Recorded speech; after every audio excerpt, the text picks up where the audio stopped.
आज ना छानपैकी पिठलं आपलं कुळथाची पिठी आणि भाकरी याचा नाश्ता करायचा ठरला.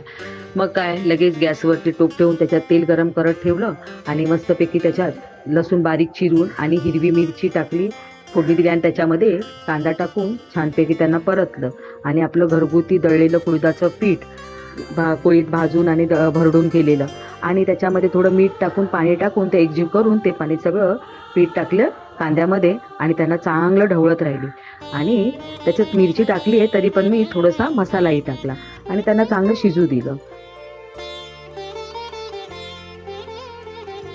ते शिजलं की त्याच्यामध्ये थोडीशी कोथिंबीर आणि खोबरं टाकलं आणि त्याला परत ढवळलं. हे थंड झालं ना की आणखीन घट्ट होणार आणि मग ही अशी चपाती बरोबर भाकरी बरोबर खूप छान पैकी लागते. तुम्ही पण एकदा करून बघा, तुम्हाला पण खूप आवडेल.